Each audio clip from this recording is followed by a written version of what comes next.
এই শাবান মাসে প্রিয় নবী সাল্লাল্লাহু আলাইহি সাল্লামের একটা আমল আছে, বলবো আপনাদেরকে ইনশাআল্লাহ। কিন্তু আমলটা করার চেষ্টা করতে হবে। এই প্রমিস, এই ওয়াদা আমার সাথে আগে আসতে হবে। কারা কারা চেষ্টা করবেন বলেন, হাত তোলেন দেখি। আল্লাহ আমাদের সব ভাইকে আমলের তৌফিক দান করুন। আল্লাহ। ভাইরা আমার, আমলটা হলো, আম্মা জান আয়েশা রাদিয়াল্লাহু তাআলা আনহা বলেছেন, মা রাআইতু রাসূলুল্লাহি সাল্লাল্লাহু আলাইহি ওয়াসাল্লাম ইসতাকমালা সিয়ামা শাহরিন কাত্তু ইল্লা রমাদান। আমি নবীজিকে পুরো মাস শুরু থেকে শেষ পর্যন্ত গোটা মাস রোজা রাখতে দেখেছি একবার, শুধু বছরে একবার, সেটা হলো রমজান মাসে। আর রমজানের পরে পুরো মাস না, তবে মাসের বেশিরভাগ দিন রোজা রেখেছেন তিনি, এটা দেখেছি শুধুমাত্র শাবান মাসে। কোন মাসে ভাই? শাবান মাস। আম্মা জান আয়েশা রাদিয়াল্লাহু তাআলা আনহা আরেকটা হাদিস আছে, সেখানে তিনি বলেছেন, কানান নবী সাল্লাল্লাহু আলাইহি সাল্লাম ইয়াসুমু শাবানা ইল্লা কালিলা। নবীজি শাবানের পুরো মাস প্রায় রোজা রাখতেন, কয়েকটা দিন বাদে, শেষের কয়েকটা দিন বাদে প্রায় পুরো মাস রোজা রাখার চেষ্টা করতেন। নবীজি সাল্লাল্লাহু আলাইহি সাল্লামের অত্যন্ত আদরের একজন সাহাবী যায়েদ রাদিয়াল্লাহু তাআলা আনহু, তার ছেলে উসামা ইবনে যায়েদ, নবীজি সাল্লাল্লাহু আলাইহি সাল্লাম নাতির মতো আদর করতেন, স্নেহ দিতেন, ছোট মানুষ ছিলেন। উসামা ইবনে যায়েদ রাদিয়াল্লাহু তাআলা আনহু তিনি বলেন, আমি নবীজি সাল্লাল্লাহু আলাইহি সাল্লামকে জিজ্ঞাসা করলেন, হে আল্লাহর রাসূল, আপনাকে দেখি আপনি শাবানে যত রোজা রাখেন অন্য কোন মাসে এত রোজা রাখেন না, কারণটা কি? হেতু কি? এ মাসে এত বেশি রোজা রাখার কারণটা কি? রোজার মাস তো রমজান মাস, কিন্তু শাবানে আপনি বেশি বেশি রোজা কেন রাখেন? নবীজি সাল্লাল্লাহু আলাইহি সাল্লাম তখন উসামা ইবনে যায়েদ রাদিয়াল্লাহু তাআলাকে বলেছেন দুটি কারণ। কটি কারণ? মনোযোগ দিয়ে শুনতে হবে কিন্তু। এই হাদিসটাই আপনি বাসায় গিয়ে আপনার মায়ের সাথে, আপনার স্ত্রীর সাথে, আপনার বন্ধু বান্ধবের সাথে যেন শেয়ার করতে পারেন, সেভাবে মনোযোগ দিয়ে শুনবেন। ওয়াজ মাহফিলের কথা বেশিরভাগই হারায় যায়, হারায় গেলে চলবে না ভাই। আমি কষ্ট করে ঢাকা থেকে আসছি, আমার ভাইয়েরা কষ্ট করে আয়োজন করেছেন, আপনারাও কষ্ট করে আসছেন, সার্থক হতে হবে, এখান থেকে নিয়ে যেতে হবে। হাদিসটা ভালো করে মনে রাখবেন। নবীজি সাল্লাল্লাহু আলাইহি সাল্লাম শাবান মাসে বেশি বেশি রোজা রাখতেন দেখে তার আদরের সাহাবী, নাতির মতো স্নেহ করতেন যাকে, উসামা ইবনে যায়েদ রাদিয়াল্লাহু তাআলা আনহু, তিনি প্রশ্ন করেছেন কাকে? নবীজিকে। কি প্রশ্ন করেছেন?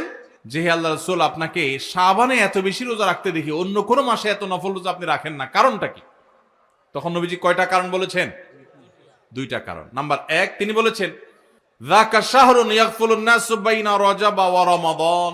শাবান মাসের দুই ধারে, দুই প্রান্তে দুটি মাস আছে, যে দুটি মাস অনেক মহিমান্বিত, মর্যাদাপূর্ণ। শাবানের আগের মাসটার নাম কি ভাই? রজব। এই রজব মাসটা মহিমান্বিত কোন কারণে? মেরাজের কথা বলছেন। রজব মাসটা কেন মর্যাদাপূর্ণ, কেন এর মর্যাদা বেশি? দেখেন, এত বড় মাহফিলের দু চারজন মানুষও জানেন না, দু চারজন মানুষও জবাব দিতে পারেননি, একজন থেকেও আসে নাই অডিয়েন্স থেকে, স্টেজ থেকে এক ভাই বলেছেন। দেখুন, রজব মাসের মর্যাদার কারণ হলো সম্মানিত চারটি মাস আছে। কোরআনে আল্লাহ তাআলা সূরা তাওবায় একাধিকবার এ সম্পর্কে আলোকপাত করেছেন।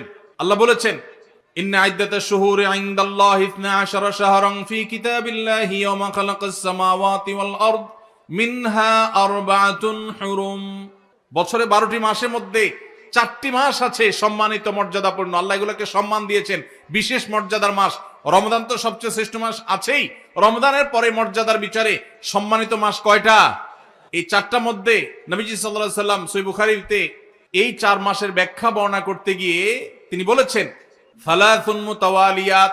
এই 4টার মধ্যে 3টা হলো ধারাবাহিক, জিলকদ, জিলহজ, মুহররম, আর চতুর্থ মাসটা হলো ওয়া রজব মুদর আল্লাযী বাইনা জুমাদা শাবান, এই যে রজব মাসটা।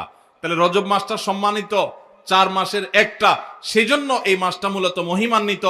এই মাসে নবীজি সাল্লাল্লাহু আলাইহি সাল্লাম মেরাজ হয়েছে বলে অনেক ইতিহাসবিদগণ বলেছেন, আবার অন্য মাসে হওয়ার কথাও আছে, কিন্তু আসল তাৎপর্যের কারণ হলো রজব মাসটি হলো সম্মানিত 4 মাসের একটা। এটাও আমরা অনেকেই প্রথম শুনলাম জীবনে। যাই হোক, সে বিষয়ে কথা বলা আমার উদ্দেশ্য নয়।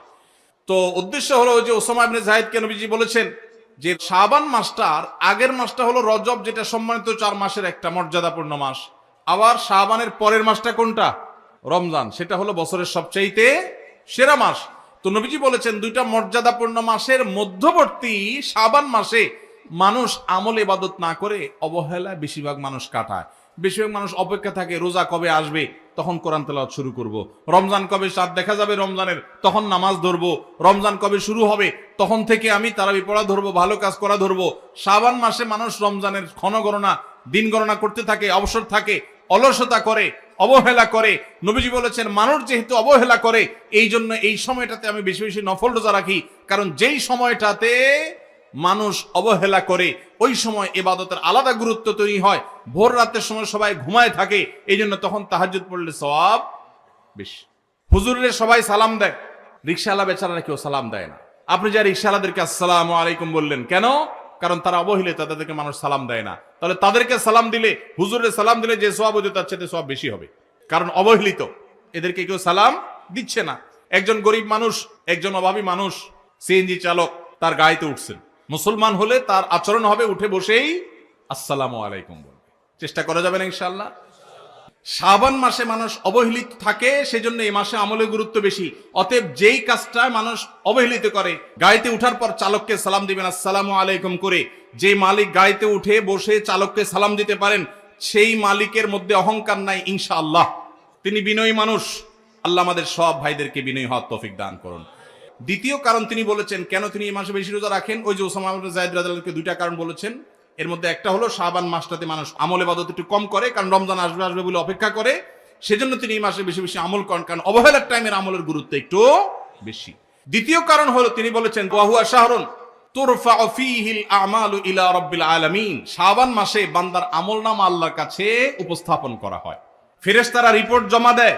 ফাউহিব্বু আন ইউরফা আমালি ওয়া আনা সাইম, নবীজি বলেছেন আমি চাই আমার আমলনামা যখন ফেরেশতাদের কাছে পেশ করা হবে তখন আমি যেন রোজাদার থাকি। কারণ আপনি কোথাও চাকরি করেন, সিরিয়াস ডিউটি করেন, একবারও আপনার বস আসে না, একটু মোবাইলটা মাত্র হাতে নিছেন ফেসবুকটা টিপার জন্য, আর তাকায় দেখেন পিছের দিকে বস এসে দাঁড়াইস, মেজাজটা কেমন লাগবে বলেন? খারাপ লাগবে না? আর আপনি অন্য সময় যাই করেন না করেন খুব সিরিয়াস মুডে কাজ করতেছেন, পিছনে তাকায় দেখেন মালিক এসে দাঁড়াইস, কলেজেটা শান্তি হয়ে যাবে না? যাক মাশাআল্লাহ, এই বেচারা এসে আমরা যখন কাজে দেখবে বলবে বাবা খুব ভালো মানুষ, তো বেতন বাড়বে, তাই না? নবীজি সাল্লাল্লাহু আলাইহি সাল্লাম বলছেন যে আমি শাবান মাসে বেশি বেশি নফল রোজা এই জন্য রাখি, ফেরেশতারা আমার সারা বছরের আমলনামা আল্লাহর কাছে রিপোর্ট জমা দেন, সারা বছর কি করেছি না করেছি তার সব হিসাব জমা দেন। আল্লাহ যখন আমার হিসাবের প্রতি মনোনিবেশ করেন, ওই অবস্থা যদি আল্লাহ সুবহানাহু ওয়া তাআলা তিনি দেখতে পান যে তার বান্দা আমি রোজা আছি, তাহলে আল্লাহ একটু অনুগ্রহ করবেন। এই জন্য আমি এই মাসে রোজা রাখি। তাহলে নবীজি সাল্লাল্লাহু আলাইহি সাল্লাম শাবান মাসে রোজা দুইটা কারণ পাওয়া গেল। এক তো হলো গাফলতির সময় সেজন্য তিনি রোজা রাখতেন, দ্বিতীয়ত হলো এই মাসে বান্দার আমলনামা পেশ হয় সেজন্য তিনি রোজা রাখতেন। এই দুই কারণ আমাদের বেলায়ও আছে না নাই? তাহলে আমাদের রোজা রাখা উচিত না উচিত না? চেষ্টা করব তো ইনশাআল্লাহ। ভাইরা আমার, একটা প্রশ্ন আপনাদের মনে হইতে পারে, সেটা হলো আমরা তো শুনছি মানুষের আমলনামা সকালে বিকালে আল্লাহর কাছে জমা হয়, ফেরেশতারা জমা করে, আবার এখন শুনলাম শাবান মাসে জমা হয়, তাহলে দুই রকম হলো যে? এর উত্তর হলো আল্লাহ রাব্বুল আলামিনের কাছে আল্লাহর ফেরেশতারা মানুষের আমলনামাকে তিন ধাপে, তিন স্তরে, তিনটা লেয়ারে, তিনটা সময়ে আলাদা আলাদা ভাবে উপস্থাপন করে। একটা হলো প্রাত্যহিক রিপোর্ট, প্রাত্যহিক আমলনামা, ডেইলি, প্রতিদিনের আমলনামা সকাল এবং সন্ধ্যায়। সারা রাত আপনি কি করেছেন? ওয়াজ শুনেছেন না গান শুনেছেন? ভালো কাজ করেছেন না মন্দ কাজ করেছেন? সারা রাতে কি করেছেন? প্রত্যেকটা মানুষের হিসাব আল্লাহ রাব্বুল আলামিনের কাছে প্রত্যেকটা ভোরে ওই রাতের ডিউটি থাকা ফেরেশতারা জমা দেন। আবার সারাদিন আমরা যা করি না করি, সন্ধ্যায় সারাদিনের ডিউটিতে রত ফেরেশতারা আল্লাহর কাছে জমা দেন। তাহলে বান্দার আমলনামা, বান্দার রিপোর্ট জমা দেওয়া হয় একটা হলো প্রাত্যহিক, প্রতিদিন। সেটা কখন? সকাল এবং সন্ধ্যা। বান্দার আমলনামা জমা দেওয়া হয় আরেকটা লেয়ারে, সেটা হলো প্রত্যেক সপ্তাহে 2 দিন, সোমবার এবং বৃহস্পতিবার। নবীজি সাল্লাল্লাহু আলাইহি ওয়াসাল্লাম যেন সোমবার বৃহস্পতিবার রোজা রাখতেন, কারণ সোমবার এবং বৃহস্পতিবার বান্দার আমলনামা ফেরেশতারা আল্লাহর কাছে পেশ করেন। তাহলে একটা হলো ডেইলি আমলনামা পেশ, সেটা সকাল সন্ধ্যা। একটা হলো সাপ্তাহিক আমলনামা পেশ, সেটা হলো সোম বৃহস্পতি। আরেকটা হলো বার্ষিক রিপোর্ট পেশ, সেটা কখন? শাবান মাস। বিভিন্ন অফিসে যারা চাকরি করেন মাসের হিসাব দেওয়া লাগে একরকম, ডেইলির হিসাব দেওয়া লাগে আরেক রকম, বার্ষিক রিপোর্ট দেওয়া লাগে আরেক রকম, আছে না নাই? ঠিক একইভাবে আল্লাহ রাব্বুল আলামিনের কাছে আমাদের আমলনামা পেশ করা হয়।